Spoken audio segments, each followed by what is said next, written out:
Saludos amigas, amigos. Ustedes sintonizan Acento TV y este es su espacio de entrevistas y comentarios a partir de ahora. Recuerden ustedes que nos están sintonizando en el canal 38 de Claro TV, en los canales 39 y 439 de Altiz, en el canal 41 de Star Cable en Santiago de los Caballeros y en las páginas acentotv.do y acento.com.do. El tema de este día, a partir de ahora, el sistema de salud de la República Dominicana. Y tenemos a la persona más indicada para hablar del tema, al licenciado Chanel Rosa Chupani, que es director nacional de salud. Vamos a una brevísima pausa antes de empezar el diálogo.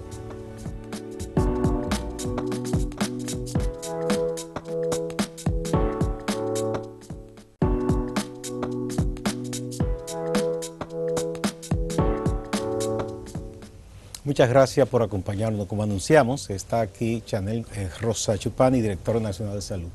Chanel, aunque mucha gente piensa que es médico, es economista originalmente de profesión y tiene mucha experiencia en temas de administración de asuntos de salud. Participó en el proceso de reforma de la salud, ¿verdad?, para que se diera lugar a esta ley y todo esto de la seguridad social y la salud de República Dominicana. Bienvenido. Muchas gracias. De nuevo un placer estar aquí, ahora como director del Servicio Nacional de Salud. Bien. Ya antes como director de SENASA. Así mismo. Bueno, lo primero es que las personas más críticas, entre ellos médicos, sobre lo que tiene que ver con la salud en República Dominicana, muchos cuestionan que tengamos un sistema de salud. ¿Podemos decir que tenemos un sistema de salud en República Dominicana? Sí, hay un sistema, porque de hecho un sistema es un conjunto de instituciones, en este caso de salud, es un conjunto de instituciones públicas y privadas. Nosotros la tenemos el marco legal. Ahora, sin duda tenemos baches en todo ese sistema, pero nosotros tenemos una legislación, un conjunto de leyes y normas que le dan vida a esas instituciones. Tenemos un marco institucional también. Que es parte fundamental del sistema. ¿Con qué contamos en ese sistema de salud y si hay una política definida? Sí. Mira, como te decía, cuando hablamos de un sistema de salud estamos hablando de todo el conjunto de organizaciones que lo constituyen, sean públicas y privadas. En el sector público, básicamente, tú sabes que la propia ley mandó una separación de funciones. Esa separación de funciones, que todavía no la tenemos muy claro, muchas personas, dejó en el ministerio todo lo que tiene que ver con la parte regulatoria, rectoría y los que llamamos programas de salud colectiva. O sea, todo lo que tiene que ver con la prevención de enfermedades de transmisión y no transmisión está en el ministerio.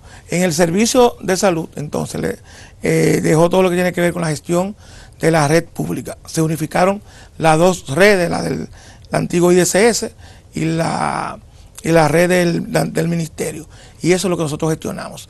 Nosotros en el servicio tenemos alrededor de 200 hospitales, más de 1.500 unidades de atención primaria y alrededor de 58.000 profesionales, técnicos y personal administrativo que integran esa parte del sistema. Esos hospitales quiere decir desde los lugares más sencillos que dan hasta los primeros auxilios hasta los grandes hospitales. Así es. Que si ya tenemos casi ciudades hospitalarias aquí, ¿verdad? Así es.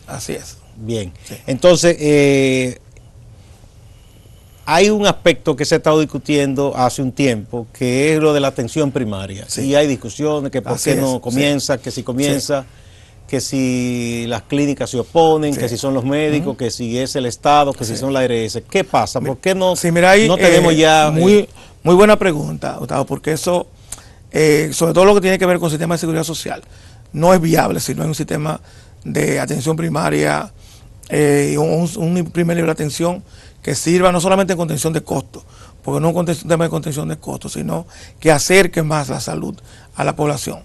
Y de hecho la ley 8701, que crea el Sistema Dominicano de Seguridad Social, manda a la creación de este primer nivel de atención. Sin embargo, como tú bien señalas, ha habido intereses que se han opuesto. La última vez, el año pasado, el Consejo de Seguridad Social resolutó y ordenó a la CESARRI que presentara un proyecto que ya está terminado y que se va a comenzar a discutir muy pronto. Y eso, no hay, como te decía, un sistema de seguridad social en el mundo que no tenga un primer nivel de atención. Aquí, como tú bien señalas, ha habido objeciones de la clínica privada, Andeclif fundamentalmente, y en un momento el Colegio Médico Dominicano. No sé ahora con la actual directiva si sigue con esa misma posición, pero sí en anteriores directivas el Colegio Médico, sobre todo lo que tiene que ver con las sociedades especializadas, algunas de ellas se habían opuesto a la entrada de la atención primaria o primer nivel de atención. Pero yo creo que es un tema que nosotros ya no podemos eludir más. Podemos decir que en este año ya se van a poner de acuerdo los diversos sectores. Yo y ni nadie podría asegurarte esto, porque recuerda que finalmente es una decisión del Consejo de la Seguridad Social. Ya. Y tú sabes, el Consejo de la Seguridad Social, hay poder de veto de algunos de los actores, es un lugar, un espacio de concertación y de formulación de política, aprobación de política, donde el Estado es un actor más. O sea, que tiene que consensuar con sector sindical y sector empresarial. Entonces, bueno, igualmente está el Colegio Médico, pero el Colegio Médico no tiene poder de veto en ese espacio. Sin embargo, nosotros tenemos esperanza que sí, que finalmente se apruebe y que se inicie este año. Chanel, esa modalidad de consejo en que el Estado es un actor más. Sí, así es. ¿Es lo usual en los países? No hay precedente, no hay precedente. No. Porque en una parte del mundo, claro, eso tú sabes que fue parte de la negociación para la aprobación de la ley de seguridad social. Sin embargo, con el tiempo se demostró, tal como decíamos aquella vez, que eso no tenía sentido y que no iba a ser. Y de hecho, tú y los amigos televidentes han visto cómo en los últimos días hemos tenido la reacción de Citarril, que tuvo que acudir incluso a los tribunales de la República porque había sido objeto, le objetaron todas las resoluciones, incluso comunicaciones.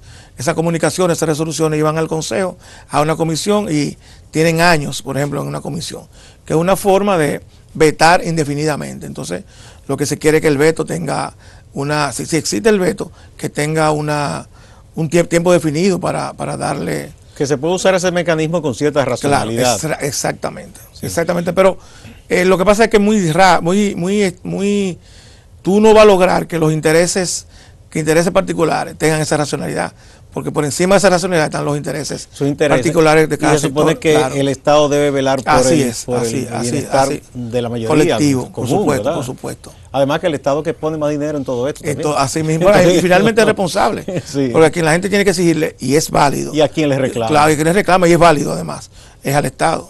Bien. Bueno, en cuanto a los hospitales, ¿qué hemos encontrado? Como digo, hemos encontrado petrate nuevo en esta responsabilidad. Bueno, ¿verdad? Tú sabes que nosotros tenemos una de las redes más amplias de América Latina de hospitales públicos.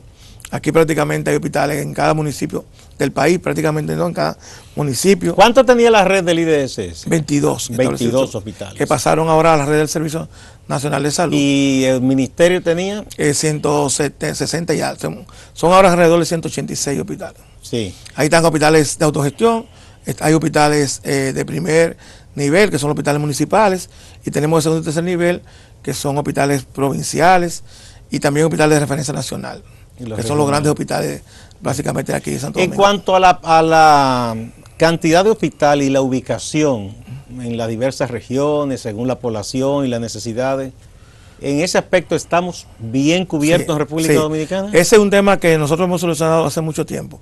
Yo te diría que el tema fundamental está en la capacidad resolutiva de esa red. Me explico. Nosotros, por ejemplo, tenemos dificultad para que un profesional ejerza su profesión en el sector público, por ejemplo, en la frontera. No obstante que los últimos acuerdos con los gremios, específicamente con el Colegio Médico, se establecieron incentivos adicionales a personal que trabajara en zonas alejadas y en frontera, fundamentalmente, pero es difícil.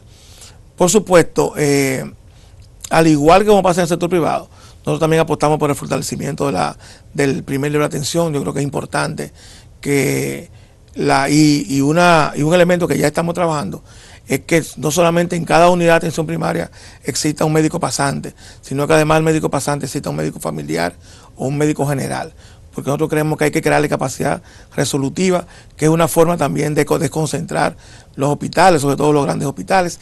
Y estamos trabajando, en la actualidad estamos trabajando una experiencia piloto con el Mocoso Puello. Tú sabes que uno de los hospitales, por la zona que está ubicada, uno de los hospitales que recibe más de 1.500 personas diarias, porque está ubicada en la parte norte, densamente poblado ahí. Exactamente, Caputillo y esos barrios. Entonces estamos trabajando ya la implementación de una red alrededor del hospital, porque cuando tú revisas la consulta, la mayoría de las cosas, tú ese primer nivel puede verla y no tiene que llegar necesariamente al hospital.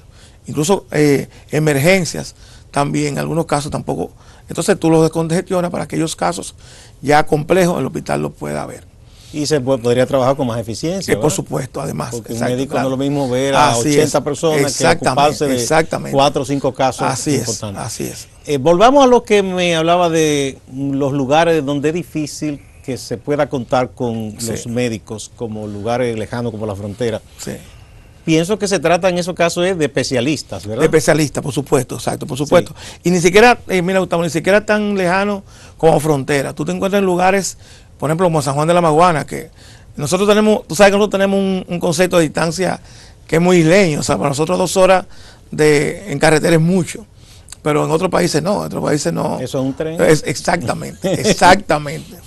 Ya tú lo dijiste. Entonces yo, que he estado visitando los hospitales, me he dado cuenta, por ejemplo, en Santiago, en San Juan, nosotros estamos necesitando médicos. Ahora que el hospital se está ampliando, se está remodelando, vamos a necesitar, porque están ampliando también el área de cuidados intensivos, vamos a necesitar personal, exacto, personal especializado.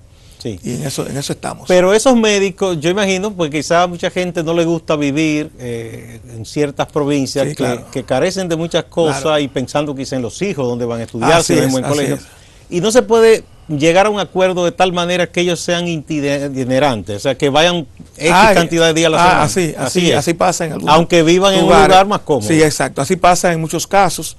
La dificultad que tiene esa modalidad es que a veces si tú, el día que tú debes de ir, por cualquier razón no, entonces se queda la población sin ese servicio. Es más inseguro. Exacto, que ya tiene cita acordada y eso. Sin embargo, la semana pasada me escribió una persona por redes sociales, que una pediatra, que ella era de la Mata de Farfán, que ella quería trabajar allá, y ella vivía aquí, pero que ella estaba a disposición y se nombró y ya va a trabajar en el hospital de la Mata de Farfán, que también está siendo remodelado. O sea, que también yo creo que la gente...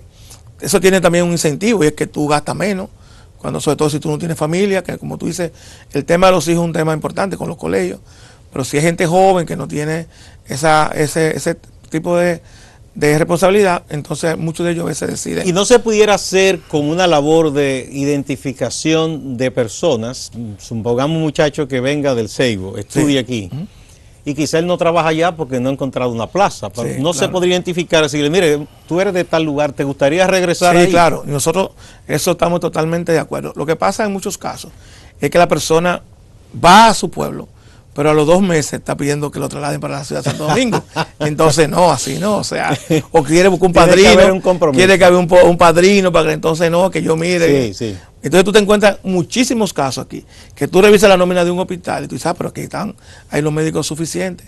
No, esos médicos están asignados ahí, pero por una razón u otra han pedido su traslado, o están en Santo Domingo y en Santiago, que son las 2 grandes plazas donde están la mayoría de los médicos. Pero por lo menos, por ejemplo, los hospitales regionales, vamos a suponer el de Barahona, Jaime Mata, ese cuenta con los servicios de las especialidades principales para cubrir la región suroeste, por ejemplo. Mira, nosotros, y qué bueno que tú pones ese ejemplo, a raíz, una de las prioridades y que debe ser una prioridad de nación, es el tema de la mortalidad materno-infantil. Nosotros no tenemos justificación para un país de ingreso medio como el nuestro tener las altas tasas de mortalidad materna e infantil, sobre todo neonatal, que es la responsabilidad del sistema puramente que tenemos en la actualidad. Eso no es una vergüenza. Y nosotros, yo anuncié recientemente el hecho de que nosotros íbamos a intervenir los grandes hospitales materno-infantil del país. Y esa intervención pasa por lo siguiente: ver la cantidad de personal de salud que tiene y cuáles son los necesarios para llenar la brecha. El tema del equipamiento, el tema de mejor infraestructura, el tema de abastecimiento de materiales y medicamentos. Y un quinto aspecto importante, no menos importante, que es el tema del cumplimiento de protocolos. Nosotros tenemos protocolos que el Ministerio de Salud ya ha emitido, pero en una evaluación que se hizo, se demostró que el 40% del personal apenas aplica los protocolos, tiene adherencia con esos protocolos. Por lo tanto, es un tema también importante. Y como te decía, en el caso de Barahona, por ejemplo, nosotros estamos designando personas, incluso que profesionales que también han decidido ir allá, sobre todo médicos pediatras neonatales, que es una, que había solo creo que una persona, ya hay dos más que se han designado, pero así lo vamos a hacer. Igual en Santiago el tema era un tema de auxiliar de enfermería, se designaron 75 auxiliares de enfermería, en 50 en el hospital Cabral Ibáez, porque tú sabes, otro tema también es el tema de la emergencia. Con la entrada del 911 en algunas ciudades, por supuesto, la demanda de la emergencia es mucho mayor. Se ha desbordado. Se ha desbordado, entonces tiene que fortalecer el hospital, el establecimiento. Igual pasa con el presidente Trayureña, que se ha convertido en un hospital materno infantil. Ahí se designaron 25 y así estamos viendo primero dónde impactamos, porque aquí 12 hospitales explican el 80% de las maternidades, los nacimientos.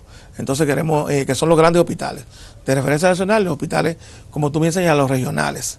Son un 80% prácticamente de la atención.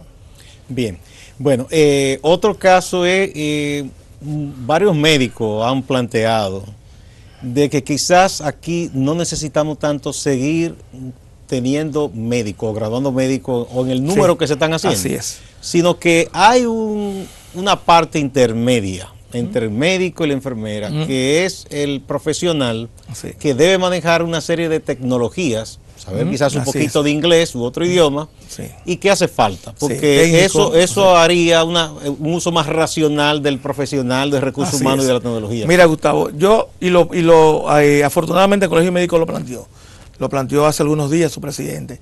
Aquí hay un tema de cantidad y de calidad con el tema de los recursos humanos en salud.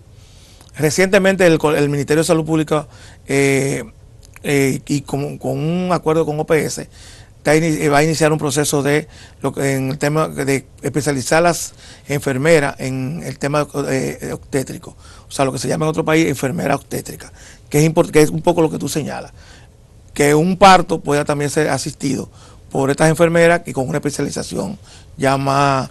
Antes eran la señora partera. Exactamente. Y no se morían. Así mismo.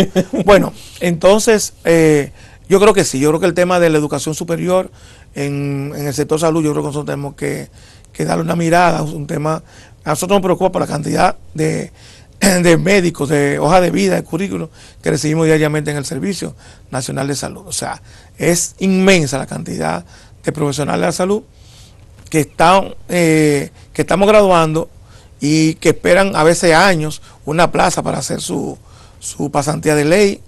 Entonces también tú tienes una presión enorme, porque es justificable que muchas de esos muchachos y muchachas quieran hacer su pasantía para luego... Pero si se especializan manejando ciertas tecnologías, claro, incluso tendrían un mercado laboral ávido de ese personal. Sí, además seguro, o sea, seguro. Porque cada día más... Por supuesto, el tema de la atención primaria también abre nuevas oportunidades una vez se inicie. Porque la atención primaria, contrario a lo que muchos creen, o el primer nivel de atención, no solamente se trata de médicos generales.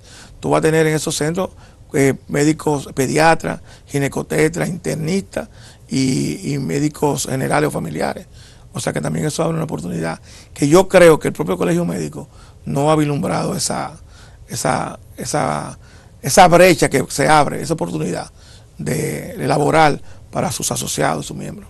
¿Usted ha conversado respecto a eso con el nuevo presidente del colegio, sí, doctor Roa? Nosotros nos hemos reunido 3 o 4 veces con la directiva del Colegio Médico y hemos llegado a acuerdos importantes.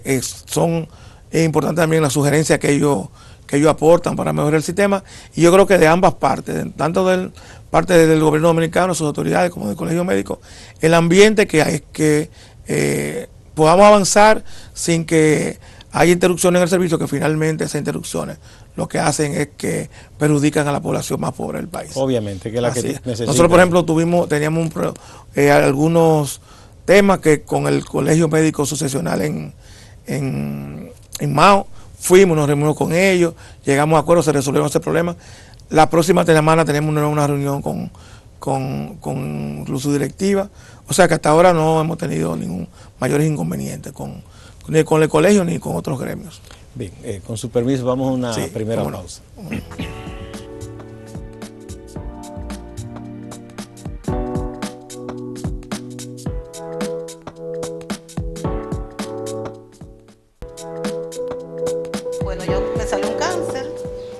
cuando me diagnosticaron el cáncer, yo trabajaba cuando eso. Y la señora me sacó, estando enferma, me sacó del trabajo. El tratamiento del cáncer es muy costoso. Y yo soy una persona pobre. Y no tengo recursos. Me sentía sola. Doña Basiliana Morales, madre soltera, para criar su hija se hizo trabajadora doméstica. Con dedicación y empeño, dedicó 15 años de su vida a este oficio. En ese ir y venir le llega el cáncer y justo cuando más necesitaba el empleo y la solidaridad de su patrona, la despachan.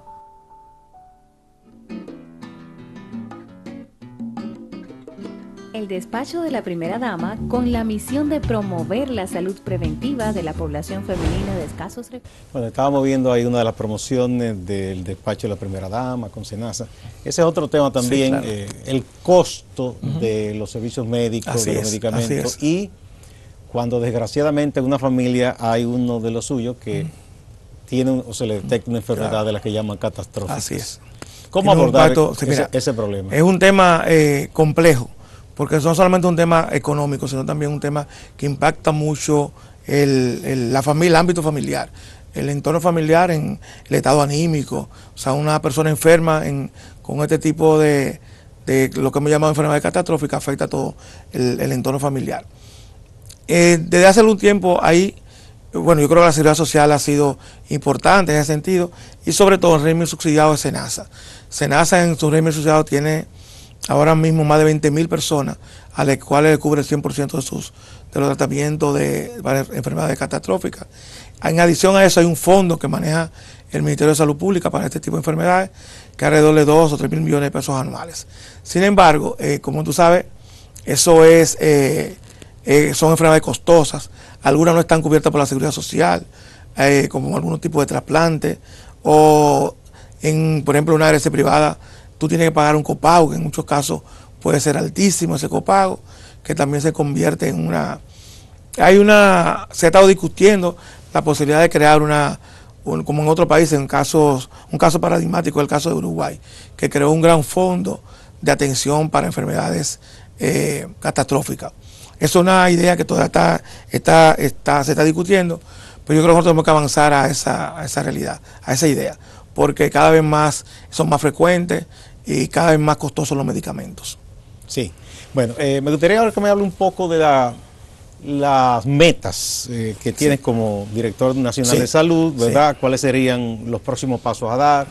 Mira, uno quisiera que resolver todos los problemas que vamos a ver una especie pero sabemos, exacto, hay una agenda mínima. Yo creo que primero está el tema, prioridad 1A, el tema de la reducción de la mortalidad materno-infantil. Como decía anteriormente, no se justifica ese tema. Luego está todo el tema de la lista de espera. Perdón, ¿en cuánto anda la tasa ahora mismo? Si nosotros tenemos ahora mismo 114, 116 en mortalidad materno y 27 en mortalidad infantil. Por cada 100.000 nacidos. Esa por cada 100.000. ¿Y en dónde debemos estar? Bueno, la meta del gobierno es de 70, el programa de gobierno son de 70 en mortalidad materna y 18 en mortalidad infantil.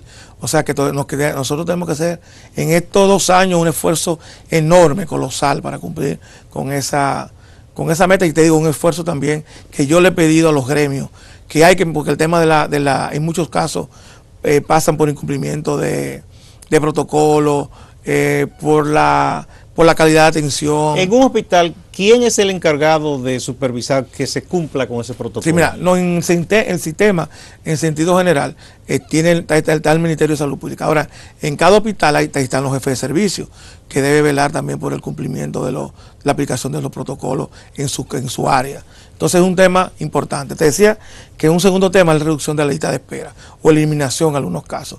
Aquí, como tú decías, tenemos hospitales en prácticamente toda la geografía nacional, entonces no se justifican, y además tenemos los profesionales, tenemos los recursos, no se justifica la larga lista de espera que estamos. Ahora, nos hemos encontrado con el detalle que no hay un registro en muchos hospitales de lista de espera. Entonces estamos comenzando a trabajar por ese tema, o sea, visibilizarlo. Yo creo que aquí hay que visibilizar algunos problemas y para buscarle solución. Luego está todo el tema de calidad en la gestión hospitalaria, que es un tema que pasa por dos aspectos. Tú sabes que en salud está la calidad percibida, que tú puedes decir, bueno, yo voy a un centro y para mí calidad es que tenga aire acondicionado, que tenga una televisión de 40 pulgadas en la habitación. La hotelería, como llaman. La hotelería, exacto. Esa es la calidad percibida, pero eso necesariamente no te resuelve el problema de salud. Entonces está lo otro, que es la calidad técnica. Que sea más modesto, pero que cuando tú salgas de ahí, tu problema de salud te resuelto, porque finalmente ese es el objetivo de un sistema de salud, la resolución de los problemas. Está también el tema, te decía, que tiene que ver con la gestión propia de los hospitales. Yo creo que hay que entender que un hospital es una empresa social, y que tiene que manejarse como tal. Cuando digo eso, quiero decir, no estoy diciendo en absoluto, hablando de privatización, pero tú tienes que tener una organización mínima al interior de un hospital, que algunos han avanzado, pero no ha sido homogénea ese avance. Entonces, y lo otro está también con el fortalecimiento del Servicio Nacional de Salud, que sea una institución moderna, con buenos profesionales, que le pueda dar respuesta también a los problemas de la red, porque finalmente el servicio se crea con el objetivo de fortalecer la capacidad resolutiva de la red de primer nivel de atención. Entonces yo creo que por eso que te he dicho, es un mundo de acciones que debemos hacer. Estamos trabajando en indicadores de evaluación de desempeño, de gerentes regionales y directores de hospitales. ¿Cada qué tiempo sería una especie de medición? Cuatrimestralmente. Cada cuatrimestre. Claro, es decir, un director de hospital, un director de área. Estas son sus metas y estas son los indicadores de su hospital. O usted es regional, mire, estas son sus indicadores. Entonces tiene que hacer la evaluación. Y esa evaluación puede resultar un plan de mejora, puede resultar una desvinculación, o muchísimas acciones. Pero tenemos que tener instrumentos objetivos que nos permitan tomar acciones. ¿Y está consciente el personal de que se le debe medir? Claro, yo creo que sí. O sea, estoy seguro que sí. Porque hay como una reticencia histórica. Claro, no, y al primero que hay que medir al director del Servicio Nacional de Salud. Exactamente. Al primero, yo estoy claro. Ahora, es importante, y yo he insistido en este tema, que la gente sepa que la salud es un derecho fundamental, un derecho que está en la Constitución. Y que también es importante que la comunidad, que cada comunidad en los establecimientos de salud vigilen al hospital, vigilen si nosotros qué estamos haciendo mal, qué hace mal el personal, que son mis compañeros de trabajo, en qué estamos fallando nosotros. Porque yo creo que esa mirada crítica le ha faltado al sector salud.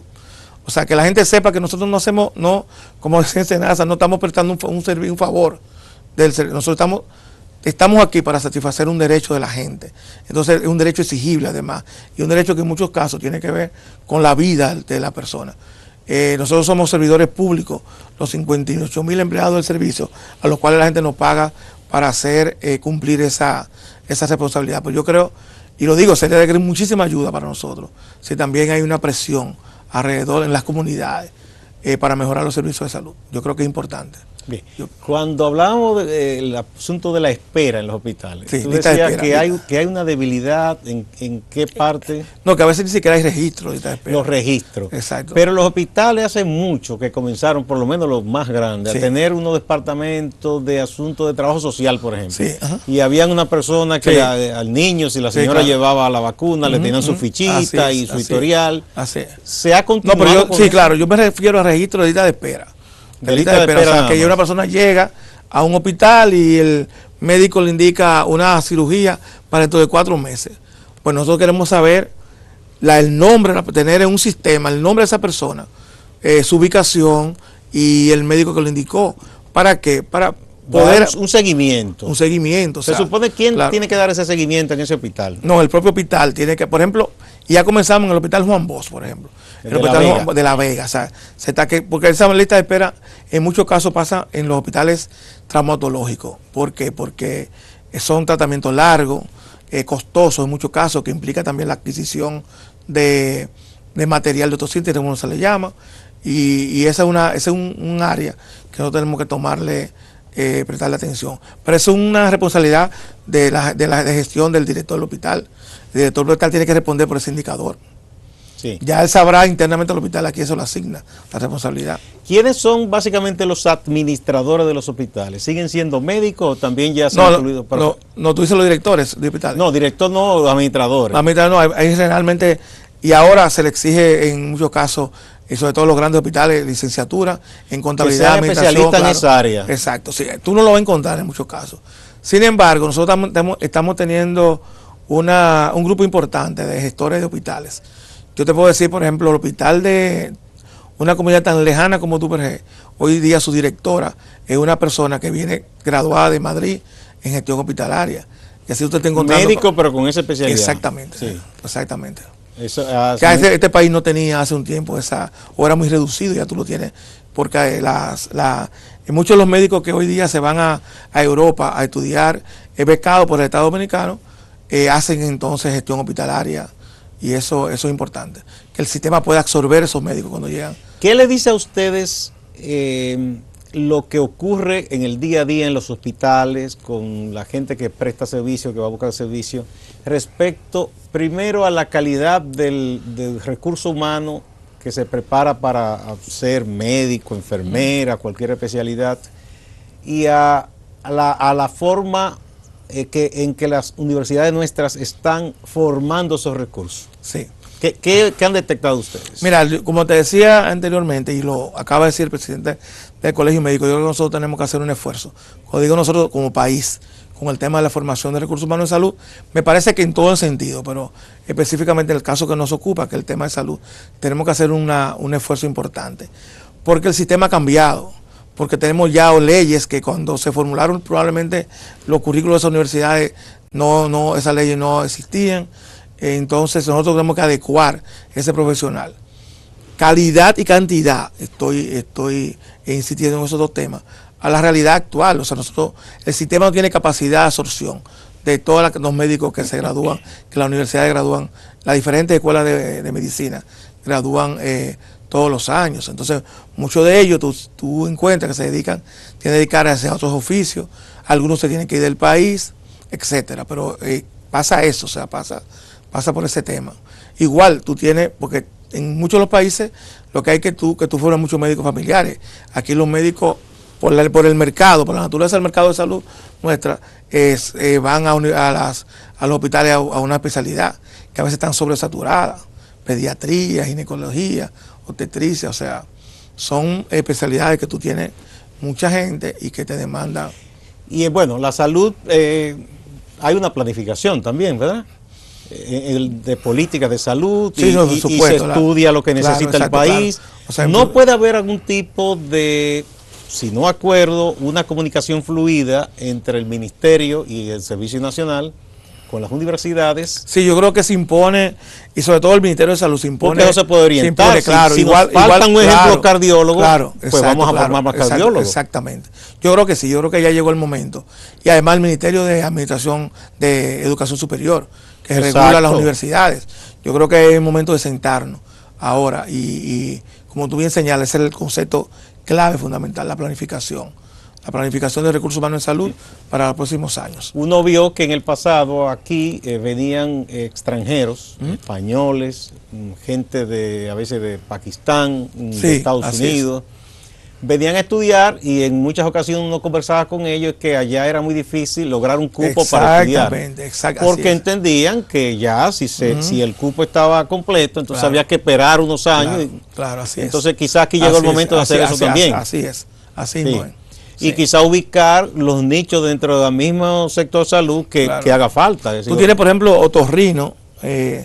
Aquí debe haber 80, 90 especialistas en otorrino, entonces es un área que tú tienes que fortalecer, pero solamente tenemos yo hablaba con el doctor Ferrera en estos días, me decía precisamente eso, que no hay la cobertura suficiente. Exacto, así es. Que hay incluso provincias grandes que no tienen otorrino. Que no tienen. Nosotros, por ejemplo, anunciamos conjuntamente con el Ministerio, queremos trabajar el tema de salud mental, y nosotros estamos dispuestos a designar un psiquiatra en cada hospital provincial donde no exista. O sea, que en cada hospital municipal exista un psiquiatra, igual acompañado también de otros profesionales de la salud mental, como son psicólogos. Entonces, nos vamos a reunir próximamente con la Sociedad Dominicana de Psiquiatría, pues qué bien. Y con el Ministerio de Salud, que finalmente traza la política, porque el tema de salud mental yo creo que es un tema también que hay que prestarle atención.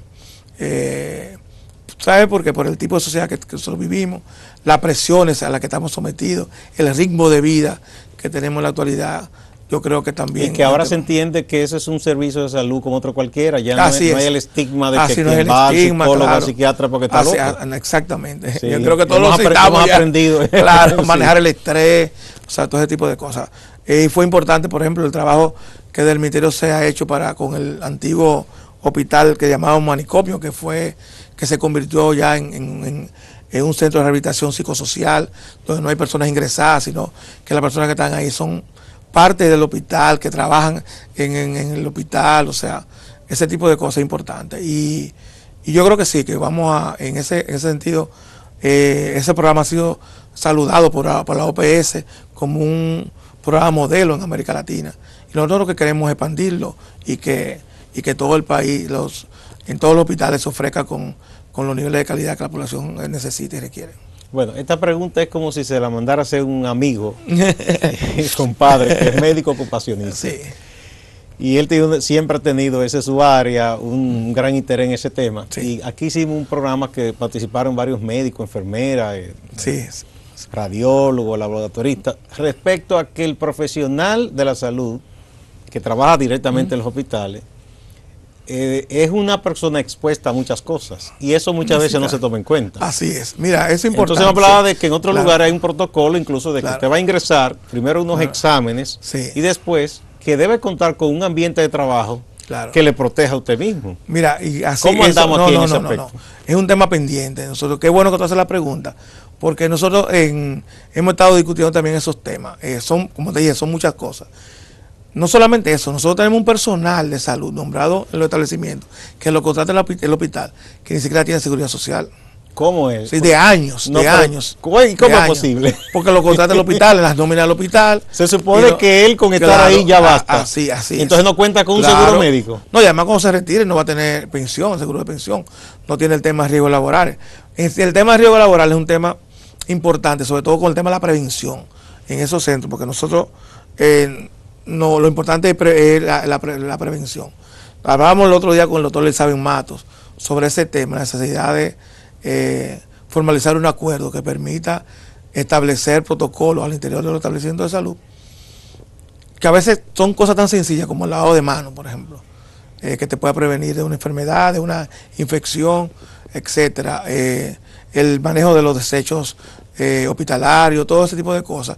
Y ya también, porque durante muchos años, y fue una política que yo siempre estuve en desacuerdo, aquí había un pago que era pago por riesgo laboral. Pero tú no tienes, o sea, eso no compensa que tú recibas 4 o 5 mil pesos, porque lo importante es que existan políticas, protocolos, claro, no que tú tengas un pago, porque ese pago no te va a cubrir nada si tú te enfermas. Entonces, como si en otro caso, con algo. Claro, exactamente. Bien, entonces vamos a contar con eso. Sí. Bueno. Sí, mira, y muy importante que porque al interior, el hospital no puede ser un foco de contaminación. Todos sabemos que los hospitales de toda parte del mundo tienen su problema. En Estados Unidos mueren 150,000 personas al año en los hospitales en el propio Estados Unidos. Pero nosotros tenemos que mejorar todo ese tema. El tema, como te decía, del entorno hospitalario, que estamos hablando con FEDOMO y los hospitales y las alcaldías, para ver cómo nosotros podemos mantener limpios los entornos de los hospitales. Dentro del propio hospital, nosotros, y ya lo digo por primera vez, le propusimos un acuerdo a bienes nacionales, que estamos esperando su respuesta, para que nos colabore en limpiar el entorno hospitalario, descargar los activos fijos que en muchos casos son tan deteriorados en los patios del hospital, que se convierten en criaderos de mosquitos, de insectos, ratones, etcétera, y sacar todo eso, como chatarras y cosas que quedan ahí. Eso. Sí. Pero cosas inmensas que son sorprendentes. Entonces también igual le propusimos a bienes nacionales y estamos esperando su respuesta para hacer un acuerdo, porque eso tiene que tener ese descargo tiene que ser bajo un protocolo que bienes nacionales lo autorice y nos acompañe en el mismo. Bien, vamos a una pausa. Sí, cómo no.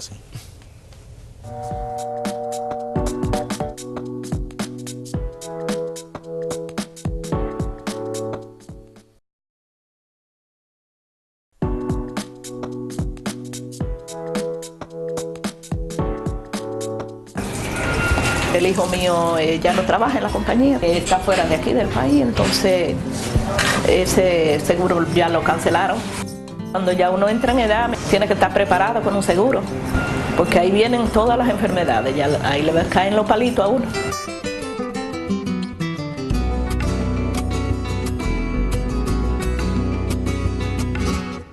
Las mujeres le da vergüenza trabajar, oíste, en casa de familia, porque eso es un afrente para ellas. Yo me siento orgullosa ahora, de trabajar en una casa, porque esto es igualito que una compañía, el trabajar en una casa de familia como tú trabajar en cualquier compañía. El presidente Danilo tiene un programa para la doméstica y ya yo tengo el mío. El Seguro Nacional de Salud SENASA trabaja en el mecanismo de identificación. Muchas gracias por continuar a partir de ahora. Estábamos viendo ahí parte de lo que hace SENASA afiliando personas. Te quería preguntar precisamente, porque hay gente que tiene confusión, hay gente que aborda a uno y le pregunta, porque se habla mucho de privatización de los servicios de salud en los hospitales. La gente tiene un seguro, sea el SENASA, sea subsidiado o no, uno privado. Pero si alguien va a un hospital por cualquier circunstancia y no tiene un carnet, no tiene un seguro, se le niega atención. No, igual, o sea, no recibe igual la atención, o sea. Los hospitales nunca le cierran la puerta. Y la vocación de nosotros es esa, o sea, la vocación de un sistema de salud pública es esa, darle servicio a quien nos requiera. Ahora bien, ¿qué nosotros estamos trabajando? En un sistema que nos permita captar a aquellas personas que tienen seguro de salud, sean públicos y privados. Con SENASA no hay prácticamente problema porque las personas de régimen subsidiado y muchas personas de régimen contributivo van a SENASA, van a los servicios públicos. Ahora, cuando una persona de una ARS va a un establecimiento de salud y tú le brindas un servicio y no lo cobras, tú estás financiando finalmente a la ARS. Claro. Entonces el financiamiento no... ya él pagó por eso a una compañía privada. Exactamente. Entonces nosotros estamos primero, nosotros tenemos hospitales que tienen ya... están siendo contratadas por casi todas las ARS, 15, 16 ARS, pero queremos hacerlo a nivel nacional porque hay una gran inversión de parte del Estado en muchos municipios, en muchas comunidades del país. Entonces esos hospitales hoy día son el referente en el aspecto de salud de esos hospitales. Se han convertido en más atractivos que los mismos hospitales privados. ¿Y cuál es el atractivo que tiene para el ciudadano? Que tú no pagas el copago, que tú no pagas copago. O sea, el hospital recibe lo que le paga la ARS, lo que la ARS lo paga. Entonces, el ciudadano, que es un tema, que tú sabes que es un tema de exclusión en algunos servicios del sector privado, porque tú tienes tu seguro, va al sector privado, algunos casos, pero el copago es tan alto que tú no puedes financiarlo. Entonces ahí entra la República de Servicios de Salud. Bueno, entonces sería un tema de concienciar a la gente de que si ya ellos tienen su seguro, sea porque el Estado que la gente muestre, se lo paga en SENASA, que es el mismo contribuyente, o porque él mismo pague de su trabajo una ARS privada. Así es. Si va a un hospital, que muestre el carnet para que el hospital recupere esa parte que ya cobró la compañía privada. Que no se lo va a cobrar al ciudadano, sino ya la compañía, que como tú bien sabes, ya cobró por adelantado a través de una dispersión que hace la tesorería, cobró esos recursos. Chanel, se ha venido hablando de que la ley debe ser revisada. Sí, así es. Porque parece que en algunos aspectos no terminó de arrancar, pero en otros se ha puesto un poco obsoleta. Sí. Y yo te voy a mencionar un caso solamente. Se suele tirar el muerto a los médicos diciendo que el médico cobra un copago en la consulta, pero son 300 pesos. Así es. En este tiempo, si estamos conscientes, eso es casi indigno. Sí. Porque de eso también le quitan 30 pesos porque es el 10%. Sí. Entonces, eso es menos que una carrera de taxi hoy día para un profesional de la salud. Entonces, ellos tienen que defenderse y le ponen a 500 pesos, otros 1000 pesos más. Eso afecta a la gente, obviamente. Pero ¿qué se puede hacer? Mira, yo, cuando aquí se habla del tema de seguridad social, yo creo que mucha gente está de acuerdo que hay que reformar la ley. Ahora, el tema es que vamos a reformar de la ley. Ahí es que viene la discusión. Entonces, cada quien tiene una visión distinta de qué cosas resolver. Eso que tú señalas, por ejemplo, no es un tema que necesite una reforma de la ley. Porque muchas esas cosas están se establecen por disposiciones administrativas de los órganos reguladores. Ahora, ¿cuál es el tema? Si entonces la ARS objetan en la CISARRIL. Pero ¿cuál es el tema que subyace ahí? El hecho de que no haya un primer nivel de atención. Porque si tuviésemos en el sistema un nivel primero de atención, ¿verdad que sí? Que la gente pueda ir y hacer su chequeo frecuente, algunos casos de emergencia que puedan ser atendidos ahí. O sea, y la ley establece que el copago creo que son 100 pesos, o que en muchos casos no hay copago, y para los enfermos crónicos se van a entregar sus medicamentos ahí. Entonces, eso soluciona ese problema. Porque, y ya tú, que el que quiere ir directamente, porque el tema es que muchas veces nosotros vamos donde un médico súper especialista para un problema que no me amerita esa súper especialidad, más los procedimientos que te indican, etcétera. Entonces, nosotros tenemos también un tema también clave, que es la forma de pago que tenemos. Nosotros pagamos en el sistema por servicio. Entonces, ¿eso qué hace? Que estimula la indicación de más servicios, porque tú cobras por servicio prestado.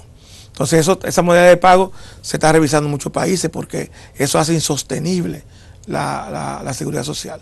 Yo creo que son las cosas que nosotros tenemos, que no requieren modificación legal, pero sí que estamos de acuerdo en que hay que modificar. Nosotros, quizás el sistema, yo creo que ha avanzado y ha posicionado actores ya que no es tan fácil en la negociación, porque ya, como tú señalas, ya tiene una posición y una rentabilidad y un statu quo en el sector, pero yo creo que lo que es importante es que se entienda que el objetivo del sistema de seguridad social es el ciudadano, es la gente. O sea, no es ni la farmacia, ni la ARS, ni la clínica, es el ciudadano. Claro, que finalmente lo paga, el ciudadano que paga. Por eso yo entiendo que quizá la parte estatal debería tener mayor poder. Yo he tenido discusión incluso con amigos del sector empresarial que dicen, nosotros financiamos el 70%, la seguridad social la paga el contribuyente, porque eso es un costo del producto que tú vendes, y quien finalmente paga eso es el contribuyente. Eso es así. O la paga el trabajador, que tú no le sube el salario suficiente, porque considera la seguridad social un costo un parte del costo. Eso está estudiado, eso no es. Lo que pasa es que a veces tú no encuentras aquí, eso ya incluso tiene su nombre técnico, se le llama arrastre hacia adelante, si lo paga el empleador, o arrastre hacia atrás, si lo paga el trabajador. Pero además eso pero es parte, te digo, es fundamental, es un costo del que paga el contribuyente. No, y el patrono, por ejemplo, lo que invierte en ese caso, lo está invirtiendo prácticamente para sí mismo, claro, porque tú no puedes tener un recurso humano enfermo, con ausentismo laboral, no, claro. Y la sociedad misma necesita, es como por ejemplo la licencia de parto de la mujer o los días que necesita cuando tiene bebé. La sociedad tiene que garantizar su propia reproducción. Porque mira, yo creo que en esta discusión hay un tema, yo recuerdo al principio de la reforma, en los años 90, aquí había una parte del empresariado que tenía claro que ellos eran empleadores, que su estructura dentro del empresariado eran como empleadores. O sea, ellos no eran ni prestadores de servicios, ni dueños de ARS. Por lo tanto, lo que ellos querían era su sueño, un sistema de seguridad social que fuera a bajo costo y que resolviera los problemas de salud. Hoy ya tú encuentras con empleadores que defienden aspectos que le perjudican a ellos mismos como empleadores, como cotizantes. Bueno, como cotizantes piensan en función de clase. Exacto, pero ¿por qué un empleador tiene que comprar un plan básico de salud para sus empleados de más altos ingresos? Si eso es un costo adicional. Entonces, ¿por qué no vamos, en vez de eso, por qué no vamos a mejorar el sistema de salud que sea más amplio, que incluya más cobertura, y tú te evitas hacer un doble pago? ¿Tú recuerdas en los años 80 y 90, tú recuerdas con el Seguro Social cuál fue uno de los grandes temas? Era la doble cotización. Sí, porque había un empleado que por ley estaba afiliado al IDCS, pero sí. Pero cuando se hizo un estudio, yo recuerdo que ese estudio lo hizo, yo lo tengo guardado, ese estudio que hizo Isidro Santana, se demostró que solamente el 8.8% de los empresarios pagaban doble cotización al Seguro Social. Porque ahora no, ahora tú tienes más gente con planes complementarios que lo que tú tenías con doble cotización al IDCS. Y mira, eso es un absurdo y no se resalta mucho. Así es. O sea, que ha resultado, en ese aspecto, la medicina ha resultado peor que en la enfermedad. Sí, en ese aspecto. Pues yo creo que lo que se trata es eso, o sea, tener un poco también de conciencia de clase, decir, bueno, yo tengo un doble costo en esto. Entonces, ¿cómo el sistema de salud yo hago para que tenga un plan básico más amplio, para que los copagos sean menores, para restringir las tasas de ganancia de los actores que están en el sistema. O sea, yo creo que esa es la gran discusión. Quizá el meollo del asunto sea que no se debe perder de vista que se trata de un servicio vital. Claro, eso y que por encima de todo debe estar el interés de la ciudadanía. Así es. Quien debe representarlo es el Estado. Así es. Sin que se impida a quien quiere hacer negocio que lo haga, pero con cierto límite, como en todo. Sí, claro, así es. Y yo creo, nosotros estamos hablando de un tema que en muchos países es una discusión ya que no... Ya superada, ya una discusión superada. O sea, nosotros ahí tenemos, como dirá Juan Bo, una arritmia. Tenemos arritmia en muchas cosas. Sí, en muchas cosas, así es. Sí. Así es. Bueno, pero ¿usted piensa que hay en estos momentos vientos favorables a que haya una discusión seria y que las cosas que se tengan que cambiar se cambien? Para que... No, yo creo que, como te dije anteriormente, pues también está el tema del sistema de pensiones, que es un tema... Bueno, ese es un problema. Es otra discusión importante. Es una discusión importante. Yo creo que nosotros, yo lo veo desde el punto de vista de las políticas públicas. Si nosotros queremos un país más inclusivo, si queremos un país menos desigual, yo creo también que el tema de la seguridad social es un tema fundamental para apalancar esos temas, el tema de la desigualdad y el tema de la inclusión social. O sea, porque hay un estudio que hizo DGI donde demostró que uno de los sectores donde hay más concentración es el tema, por ejemplo, de las pensiones, de las pensiones. Y lo que aquí no queremos entender, señores, que esos son recursos públicos. No importa quién los gestione, son recursos públicos. Porque lo que determina si un recurso es público o no es público es si hay una ley que obliga a la gente a cotizar. Y aquí hay una ley, que es la ley 8601, que obliga al ciudadano, no es opcional cotizar a la seguridad social, es obligatorio. No, eso es obligatorio. Si es obligatorio, son recursos públicos. Entonces, no puede ser que en una política pública como esa, al ciudadano le vaya mal y a quien gestione los recursos le vaya bien. ¿Y de qué manera? Exacto, porque no hay, algo falla. O falló en el diseño, o falló en la aplicación. En algún momento cometimos un fallo. Entonces yo creo que... Yo, de manera espantado, revisé en una ocasión y le pregunté a la gente de mi AFP que cuando hay supuestamente un rendimiento extra es el 25% que te quitan. Sí. Pero eso es una cosa extraordinaria. Bueno, yo te voy a decir una cosa. Yo tengo 30 y tantos años en el Estado. Yo estaba calculando otro día, cuando yo me retire, mi pensión va a ser en 15,000 pesos. Imagínate. Alrededor de 15,000 pesos en el Estado Dominicano. Bueno, en un momento se llegó a hablar de que, porque vinieron aires de otros países, que había una lucha en el caso de Chile y otros países. Claro. De que se hiciera una reforma, incluso que el dinero que está ahí, de alguna manera se le entregue la totalidad o un % importante a cada persona y que de ahí en adelante se comience de nuevo. Sí. Pero parece que eso lo que pasa es que, eso no. Lo que pasa es que, bueno, hay un estudio del Banco Mundial, del BID y OCDE, que dice que la tasa de sustitución, eso quiere decir qué porcentaje de mis ingresos va a representar la pensión, anda alrededor de un 24, 26%. O sea que si una persona que se retire con un ingreso de 100,000 pesos, su pensión sería alrededor de 22,000, 23,000 pesos después de haber cotizado 30 años. No, y además, si suponiendo, sus ingresos son 100,000, no va a vivir con 22. Claro, exacto, suponiendo además que tú tengas un clima de estabilidad macroeconómica que te mantenga estable el mercado. Porque una devaluación, por ejemplo, importante, también te implica una pérdida importante de los recursos que tú tienes ahorrados. Ese es otro problema también. O sea, porque este sistema está muy vinculado al tema de la economía. Sí, es que hay unos actores importantes que no tienen nada que ver con salud. Sí, hacen negocios.